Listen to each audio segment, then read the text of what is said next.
একই গাছে 5টা ফুল। এই দেখছো ওর পিঠের খোলসটা কিভাবে উঠিয়ে দিল, ও সুস্থ হয়ে গেছে। আসসালামু আলাইকুম দোস্ত, কেমন আছো সবাই? আলহামদুলিল্লাহ আমি ভালো আছি। আশা করি তোমরাও সবাই ভালো আছো। আমি সোহান, তোমাদের সালতানাতে সোহানিয়া, আমার এই ছোট্ট রাজ্যে তোমাদের সবাইকে জানাচ্ছি স্বাগতম এবং আন্তরিক ভালোবাসা। আজকে এমন একটা জিনিস তোমাদের দেখাবো যেটা হয়তো তোমরা দেখেছো, কিন্তু আমি খুব কমই দেখেছি। আর আমার বারান্দায় তো এটা আমি আর এর আগে কখনো দেখিনি। নানুর বাগানে কয়েকবার দেখেছি আমি, তার মানে ওখানে অনেকবার হয়েছে। কিন্তু আমার এই বাগানে এই প্রথমবার এই ঘটনাটা ঘটেছে। চলো তাহলে তোমাদের সাথে সেই জিনিসটা শেয়ার করি যে কি ঘটলো। চলো, এই দেখো আমি আমার বারান্দায় চলে আসলাম। আর এই দেখো চমকটা, একই গাছে 5টা ফুল। গতকালকে যদিও আমি বলেছিলাম, কিন্তু এটা আমি আগে আমার বারান্দায় কখনো ঘটতে দেখিনি। এই দেখো কত সুন্দর করে, আরো হাজারি জবাটার মধ্যেই 5টা ফুল একসাথে ফুটেছে। এটা ঘুরিয়ে দেখাচ্ছি। এই যে বাইরে আজকে অনেক রোদ উঠেছে, তাই ফুলগুলো একসাথে সব ফুটে গেছে সকালেই। এই দেখো কত সুন্দর দেখাচ্ছে, একটা একটা পুরো একবারে কাছাকাছি সবগুলো একসাথে ফুটেছে। ওই পাশ দিয়ে দেখেছো, এটাও কিন্তু আজকেরই ফুল। এই যে দেখো, আমি ঘুরিয়ে দেখাচ্ছি। এই আর এই যে হচ্ছে 5 নাম্বারটা, ঠিক আছে? দেখেছো কত সুন্দর। এখানে কলি এখনো দেখো, এই যে এই কলিটা, তারপরে এই কলিটা, এটা হয়তো আগামী দিন ইনশাল্লাহ ফুটবে, এমন ভাবে বড় হয়েছে। যদি রোদ থাকে তাহলে সকালেই দ্রুত ফুটে যায়, আর যদি রোদ না থাকে তাহলে ফুটতে ফুটতে একটু দেরি হয়ে যায়। আর এখানে সাদা জবার আপডেট হচ্ছে, দেখো সাদা জবায় 2টো ফুল ফুটেছে আজকে। এই দেখো একটা ফুল তো এখানে আছে গোলাপি জবাটার উপর দিয়ে, আর একটা ফুল এখানে ঝুলছে কিভাবে দেখো, দেখেছো? এই যে এটা হচ্ছে আর একটা জবা, সাদা জবা। তো এখানে আরেকটু নিচে আসলে দেখতে পাই যে হলুদ জবা, হলুদ জবারও আজকে 2টো ফুল ফুটেছে। তার মানে আজকে বলা যায় যে আমি একেবারে পুরা সোনায় সোহাগা। একসাথে আমার 3টে গাছেই এতগুলো করে ফুল ফুটেছে, মাশাআল্লাহ। এই দেখো হলুদ জবা, এই যে আর একটা, এই আর একটা জবা। আর এটা হচ্ছে গতকালকের যে ফুটেছিল সেটা, এই একটা ঝরে যাচ্ছে এখান থেকে, এটাও গত দিনের ফোটা। এটা যেহেতু আগের, তাই আমি এটাকে ফেলে দিচ্ছি। দেখেছো সাদা জবাটাকে একবার একটু ঘুরিয়ে দেখাই।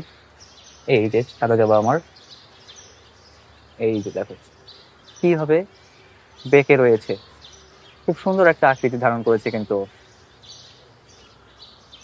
দেখেছো? আর এটাকেও একটু দেখিয়ে দেই ঘুরিয়ে। পুরোপুরি ঘুরাচ্ছি না, যেহেতু পুরো গাছটা তাহলে ঘুরাতে গেলে ওদিকের ফুলটা সমস্যা হবে, যেহেতু দুপাশ দিয়ে 2টা ফুটেছে, তাই যেমন ছিল তেমন করে দিচ্ছি আবার।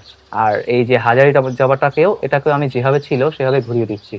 ফুলগুলো কিন্তু ওই দিকে মুখ করেই কিন্তু ফুটেছে সুন্দরভাবে, যেহেতু আলোটা ওদিক থেকে বেশি পাচ্ছে সেহেতু জলদি জলদি ফুটেছে। দেখো রোদ পড়ছে কি সুন্দর এদের গায়ের মধ্যে, এটা রৌদ্র স্নাত একদম।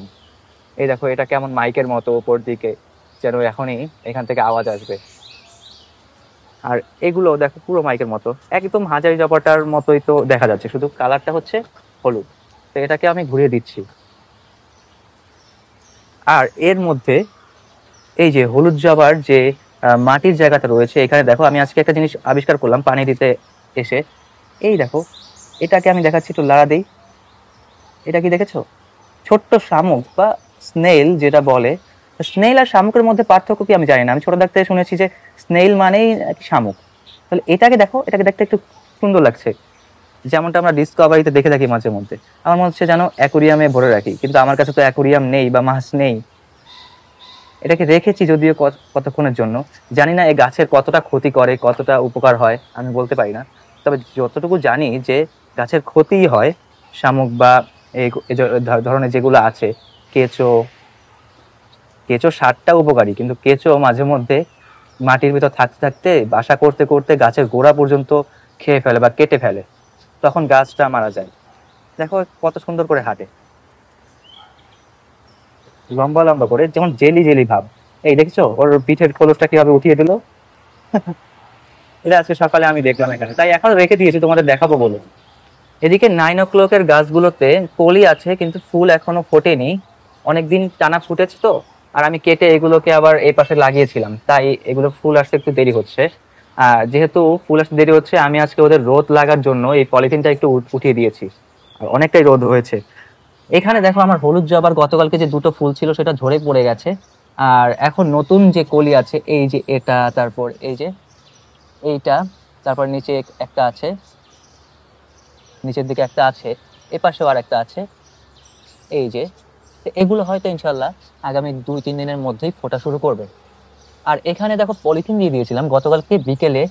খুব আকাশ খুব কালো করে মেঘ হয়েছিল, ভেবেছিলাম যে খুব তুমুল বৃষ্টি হবে, তাই আমি এটা ঢেকে দিয়েছিলাম, যাতে বেশি পানি পড়ে যেন গাছের গোড়া নষ্ট না হয়ে যায়। এমনিতেই টানা অনেকদিন বৃষ্টি পড়েছে, গাছের গোড়া এমনিতেই শুকোতে পারছিলাম না।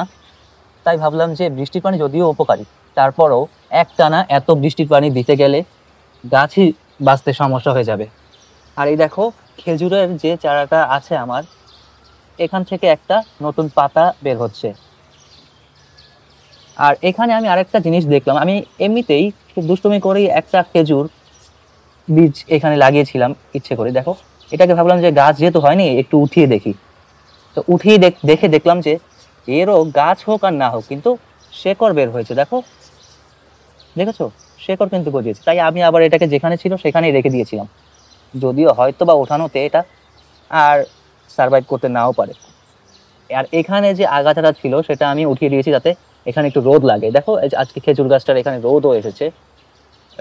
লেবুর চারাটার মধ্যে রোদ আসে খুব কম। আর দেখো এখানে আমি এটাকে, ছোট চারাটাকে বেঁধে দিয়েছি যাতে করে এটা এখান থেকে লতার মতো বেয়ে উঠতে পারে। এই যে এটাকে বেঁধে দিয়েছি, সবগুলো চারাকে, ছোট চারাকে আমি বেঁধে দিয়েছি। আর এটার যে বড় পাতাগুলো ছিল সবগুলো যেন এদিক ওদিক ছড়িয়ে পানির সাথে মিশে পচে যাওয়া শুরু করেছিল, তাই আমি ওগুলো কেটে দিয়েছি।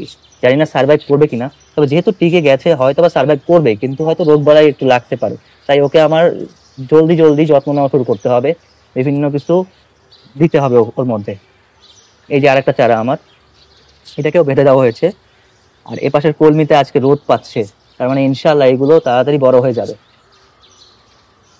ওপরের বেলির চারাটা এই যে দেখো, এটার মধ্যে আমি পলিথিন দিয়ে দিয়েছিলাম গতকালকের ওই যে বৃষ্টির ভয়ে, এটাতেও দিয়েছি, তিনটাতেই দিয়েছিলাম আমি। দেখো এই পর্যন্ত পর্যন্ত রোদ এসেছে বারান্দায়, দেখেছো রোদে কি সুন্দর খেলা করছে মাথা দুলিয়ে দুলিয়ে।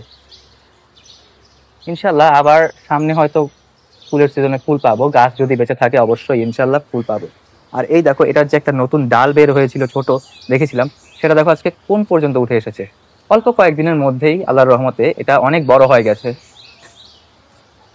এর ছোট ছোট পাতাও রয়েছে, দেখেছো। তবে আজকে আমার সব থেকে ভালো জিনিস হচ্ছে এইটা যে এতগুলো ফুল একসাথে আমি দেখতে পাচ্ছি পাশাপাশি। এখনো টবে কিন্তু আমি প্রতিস্থাপন করিনি বা বোতলেও লাগাইনি, তার মানে এরা ওদের নার্সারির যে ব্যাগ ছিল সেখানেই রয়েছে। তারপরও দেখো ফুল দিচ্ছে আল্লাহর রহমতে, কত সুন্দর। রোদটাও না আজকে খুব মৃদু। এই পাশের অ্যালোভেরার এই যে ছোট চারাটা যেটার পাতা পড়ে গিয়েছিল, সেটার দেখো ছোট একটা পাতা এখান থেকে বের হচ্ছে। এটা বড় হচ্ছে আস্তে ধীরে, হয়তো আরো কিছুদিন লাগবে। এখান থেকে অনেকগুলো সাইডের ডাল আমি কেটেছিলাম, তাই দেখো তারপর ফুলের মতো কি সুন্দর সুন্দর দেখাচ্ছে। আর এটা যে ঝড়ের মধ্যে পড়ে গিয়েছিল, এটা এখনো সার্ভাইভ করে আছে কিন্তু সোজা হয়ে দাঁড়াচ্ছে না। এটাকে আমি আর দাঁড় করাতে পারিনি, দেখো এখান থেকে কেন যেন ভেঙে গেছে। এখনো মনে হয় ভেতর থেকে কিছুটা অংশ লেগে আছে, তাই এটা সার্ভাইভ করে আছে, না হলে বাঁচাতে পারতাম না। এই দেখো তুলসীর চারাগুলো মাশাআল্লাহ দিলে বড় বড় পাতা হয়েছে। এখানেও এই যে এতগুলো তুলসী রয়েছে। আর এই মাটিটা অনেক পুরনো মাটি, আমি এর মধ্যে সার দিয়েও এই মাটির গুণাগুণ ফেরাতে পারবো না। তারপরও দেখো কতটা গুণাগুণ সমৃদ্ধ মাটি, যে এতগুলো চারা লাগানোর পরেও মাশাআল্লাহ দিলে এতগুলো চারা এই দেখো কতগুলো বড় হয়ে গেছে, দেখেছো। আর টেবিল কামিনটাকে আজকে আবার ঘুরিয়ে দিচ্ছি, এটাকে ঘুরিয়ে দিতে হয় প্রতিদিন যাতে। আর আজকে যেহেতু রোদ উঠেছে, দেখি ওখান থেকে আরো একটু ভালো রোদ পেলে ও ভালো কিছু করতে পারবে। এখান থেকে পলিথিনটা আমি সরাই নাই, কিন্তু দেখো আজকে এখানে একটা সুন্দর নাইনোক্লোভ বা পর্তুলাকা ফুটেছে, দেখছো, মস রোজ যেটাকে বলি আমরা। আমি খুব কাছ থেকে দেখানোর চেষ্টা করছি, দেখো এই যে আজকের পর্তুলাকাটা একটাই ফুটেছে আজকে। আস্তে ধীরে ফুটুক, সমস্যা নেই। ছায়াময় বারান্দা, একটু রোদ পেলেই ফুলে ফুলারণ্য হয়ে যায়, এটাই আল্লাহর রহমত। এবার এই বারান্দায় দেখো, এই বারান্দার কি অবস্থা। যদিও সবগুলোতে পানি আছে, সকালেই দিয়ে দিয়েছিলাম। এখানে ফুল নেই, দেখো এই যে ছায়াময় বারান্দা বললাম না, এখানে দেখো এখনো ফুলটা কিন্তু ফোটেনি। এটা বললাম না আরো 4-5 দিন লাগবে, এটা আস্তে আস্তে করে ফুটবে, যত আলো পাবে তত আস্তে আস্তে একটু একটু করে ফোটে, তবে ফুল ফোটে, এটাই হচ্ছে আল্লাহর রহমত।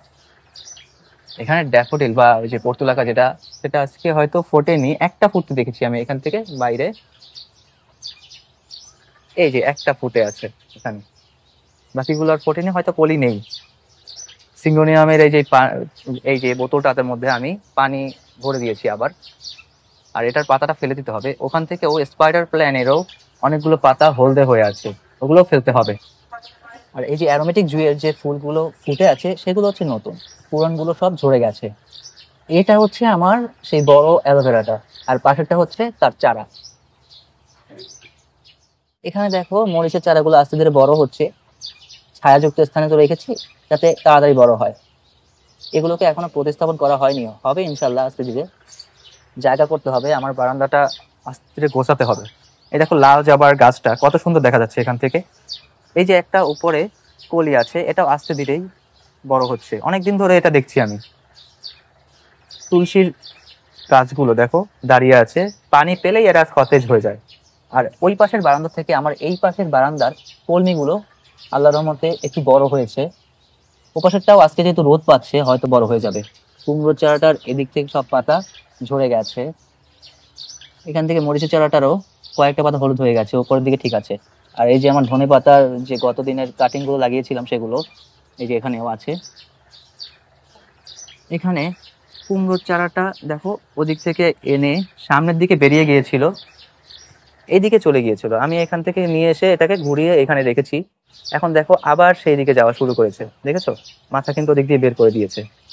আর মরিচের চারাটা তো এখানে মাথা উঠিয়ে দিয়েছে এখান থেকে। আর এই পাশে হচ্ছে আমার সেই অন্য লতার যে গাছটা আছে, দেখেছো কত সুন্দর দেখা যাচ্ছে এখান থেকে, লতা অনেকখানি নিচে নেমে গেছে কিন্তু। এই দেখো কত সুন্দর দেখাচ্ছে। সিঙ্গোনিয়ামের পাতাটা দেখতে কিন্তু খুব ভালো লাগছে, লম্বা, এতগুলো মাঝখান দিয়ে একটা লম্বা পাতা, যেন কলা গাছের মাঝখানে যেমন পাতা বের হয় না, সবগুলো কলা পাতা খোলা থাকে, মাঝখানে যে পাতাটা থাকে সেটা একটু এরকম গোল অবস্থা থাকে যতদিন পর্যন্ত না খোলে। এটার অবস্থা হয়েছে সেরকম, যখন খুলবে তখন হয়তো বা এটা এদিকে বা ওদিকে মরে যাবে। পাখিদের আপডেট হলো যে পাখিরা সব আল্লাহর রহমতে সুস্থ আছে, দেখো সবগুলো ঠিকঠাক, দেখো এই যে খেলা করছে এরা। এই যে হচ্ছে বাদল, বাদল কি খবর তোমার? চলে গেল। এই যে পোকা, তার ওয়াইফ পাতিলে। আর টুনুর খবর আল্লাহর রহমতে ভালো, ও সুস্থ হয়ে গেছে। যখনই ডিম খায় তখনই এই সমস্যাটা হয়, কাঁচা ডিম খেলেই, তা আবার নিজে পেরে নিজেই খায়, দুষ্ট কোথাকার। আর খাবি না, বুঝছিস? তো আজকে এই পর্যন্তই, দেখা হচ্ছে পরবর্তী ভিডিওতে। ততক্ষণ পর্যন্ত তোমরা সবাই ভালো থাকো, সুস্থ থাকো, একে অপরের সাথে মিলেমিশে থাকো, আর সবাই সবার জন্য দোয়া করো। তো বিদায়, গুড বাই, আলবিদা, আল্লাহ হাফেজ, আসসালামু আলাইকুম।